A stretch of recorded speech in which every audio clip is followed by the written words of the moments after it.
Alhamdulillahi wa salatu wa salamu ala rasulillah wa ala alihi wa sahbihi ajmain amma ba'd. Урматтуу мусулмандар, жакын арада баарыбызга маалым болгондой, Орус жергесинде элдерге кол салуу, кан төгүү катталып, чоң теракт уюштурулду. Маалымат булактарында карасак, ушул уюштурууну адашкан ИГИЛ же болбосо ИГИШ террорист тобу өз мойнуна алып отурушат. Айтор ким кылса дагы, эгерде ушуну динге байланыштырып кылган болсо, анда албетте бул адам чоң адашууда жүрөт. Буга чейин мына ошо Сирия өлкөсүнө байланыштуу согушта, андан башка жерлерде ошо ИГИШ, ИГИЛ аталган шайтандын жолун тандаган агымдын көптөгөн зыяндарын жалпы мусулмандар тартып келди. Мына минтип бул жолу дагы өздөрүнүн адашуу жолун көрсөтүп, кан төгүүнү башташып, ошону да мойнуна алып отурат. Албетте, биздин ислам динибиз мындай кан төгүүлөргө, мындай жол жоболорго, теракттык уюштурууларга эч бир тиешеси жок. Анткени мусулман баласы, мусулман өлкөсү кандайдыр бир мусулман эмес өлкөгө киргенде келишим менен ошолордун койгон шарттарына, эрежелерине баш ийип кирет.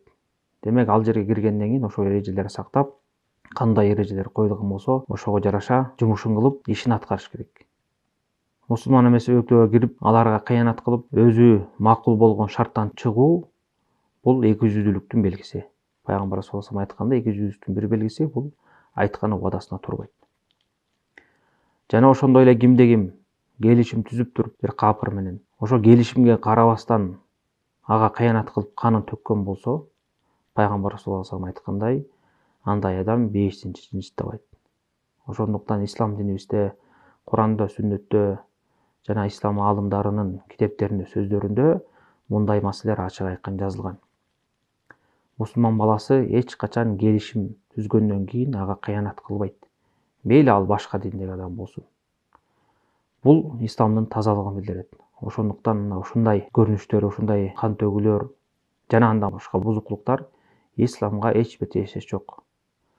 Алхамдулилла, азыркы учурда көптөгөн мусулман өлкөлөр башка мусулман эмес өлкөлөр менен көптөгөн келишимдерди түзүшкөн. Ортолорунда алака мамилелер бар, кызматташуулар бар. Мусулман башчысы барып ошол жерге ушундай келишим түзгөндөн кийин жалпы карапайым мусулман ошонун баарын аткарып, андай келишимдер бузган болбойт.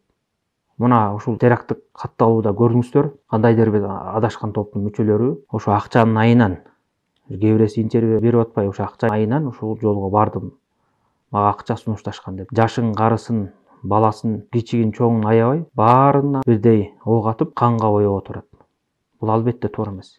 Ислам дининде мындай расмий түрүндө, эгерде ислам душмандары менен согуш болгон күндө дагы мусулман башчысынын жетеги астында. Ошол учурда дагы мусулман баласы жаш балдарды, аялдарды, кары-картаңдарды, алыстарды өлтүрбөйт. Мунун баарына Пайгамбар саллаллаху алейхи тыйган. Эми бул көрүнүштү карап көрүңүздөр. Ошол мамлекетке кирген адам, терактты уюштурган адам ошо келишим менен кирген. Ал мамлекет менен өзүнүн мамлекетинин ортосунда келишим бар, кызматташуу бар, кол коюулар бар. Ошого карабастан барып, ал жерде чоң кыянатты кылып, адамдардын канын төгүп отурат. Бул албетте исламга эле жана мусулмандарга эле чоң кыйынчылыкты алып келет. Эми ошонун аркасында балким ошол өлкөдө көп текшерүүлөр, кандайдыр бир деңгээлде элдин тынчын алуу болушу ыктымал, өздөрүнүн коопсуздугу үчүн. Мунун баары тең эле биз үчүн зыян алып келип отурат. Ошондуктан улуу аалым, белгилүү Ибн Утайм рахмалла айткандай, ушундай көрүнүштөр, кан төгүүлөр, мусулман эмес адамдарга зулумдук менен кол салуу мусулмандар эч жакшылык алып келбейт. Балким тескерисинче мусулмандарга жамандык жана кыйынчылыкты гана алып келет. Ошондуктан урматтуу мусулман муттагандар, ушундай нерселерди жакшы түшүнөлү, абайлайлы, жаштарга, жалпы мусулман элине туура түшүнүк берели. Мындай нерсе далай башыбыздан өттү. Ирак маселесинде, Афганистан, Сирия маселесинде мурунку каталарды кайталабайлы. Илим алып, шариаттын өкүмдөрүн үйрөнөлү. Ким илимсиз болсо, наадан болсо, албетте мындай азгырыктарга тезинен гана азгырылат. Ошол уюштуруучулардын бирөөсү айтып аткандай, акчага тез гана алданат.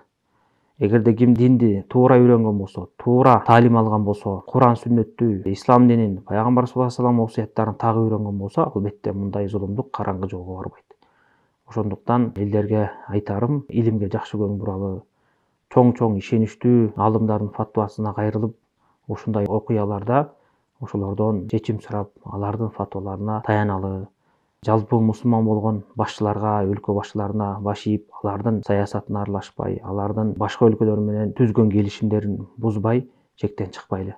Анткени мунун баары тең мусулмандын адеп аклагына, мусулмандын чыныгы ислам көрсөткөн сыпатына келип кайтат. Эгерде ким чыныгы мусулманмын деген болсо, албетте анда шарият көрсөткөн жолдон чыкпай, шариятта ар бир адамга, мусулманга кандай мамиле кылынат, жана ошондой эле мусулман эместерге кандай мамиле кылат, ошонун баарын так окуп билип, ошого жараша амал кылалы. Аллах субхана таала элибизге, журтубузга тынччылык берсин, мамлекетибизге бейпилдикти орнотсун.